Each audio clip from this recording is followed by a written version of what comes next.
The Sunday night game featured a lot of ups and downs, but it didn't end in the Seahawks' favor. Pittsburgh came away with the win 23-20 in overtime.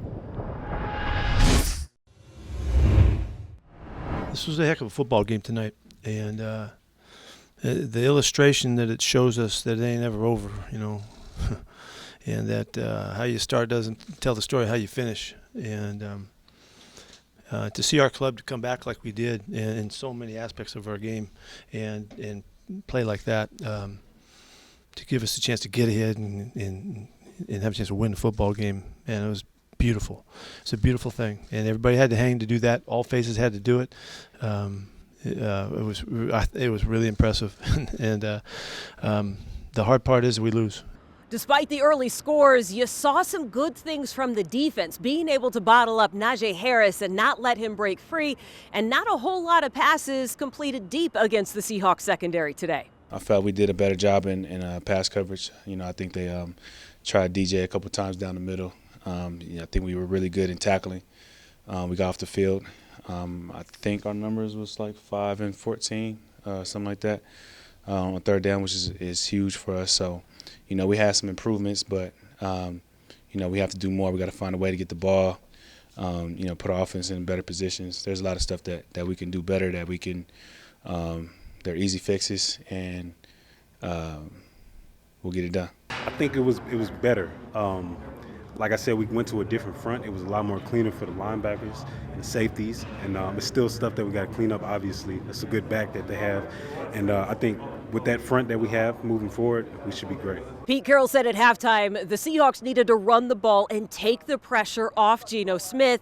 That is exactly what they did. They had the ball first in the third quarter, and they just kept handing it off to Alex Collins. He definitely got us going for sure in the second half, running like a madman and hitting the gaps and cutting. That's what he does every day in practice, so definitely love to see it translate to the game, and that was definitely our spurt that we needed. Number one, our line, they were moving guys. They were mowing guys the whole second half, man. They did a phenomenal job in the run game and in pass protection. And I think, as far as changes go, I wouldn't say were many changes. I just think we finished better. We finished better. We played with clean hands, didn't have many penalties, and, we got in the end zone.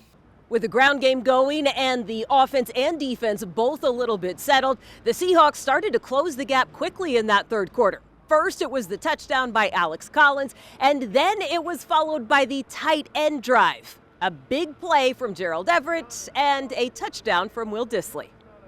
Well, just really trying to give everything I got from my team, and just trying to see what happens with that. But, Alex definitely started the drive, and, we were at that play in practice, and that's just what happens. It's National Football League, so you got to do as best you can. After allowing 2 touchdowns in the first half, the Seahawks defense allowed just 6 points in the second half.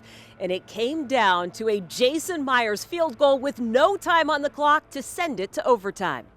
The Seahawks weren't able to capitalize on the opening drive of overtime, but defense came up big with a huge stop from the rookie Trey Brown. I had the bell. We were covered 4 quarters, so I had the bell with my man, and I saw that it was 3rd and 4. Pre-snap. I saw the down and distance, and so I covered the curl.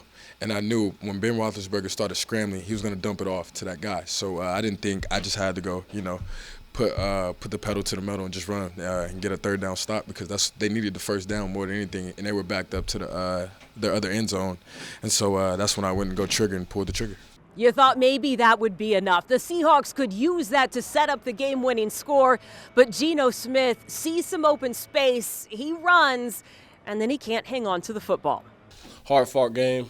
I love the way our line played, man. They really set the tone in that second half. Really gave us a chance, to come back and win it. And, that last drive, man, that's all I was thinking, man. Just take us down there and score somehow, some way. And, man, we can't keep coming up short. I can't keep coming up short, I put that on myself, back-to-back weeks.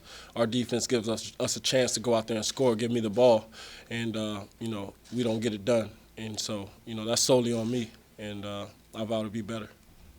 A disappointing finish after improvement on both sides of the ball for the Seahawks. It is Pittsburgh coming out with a 23-20 win in overtime. The Seahawks will have another primetime game Monday night against the Saints.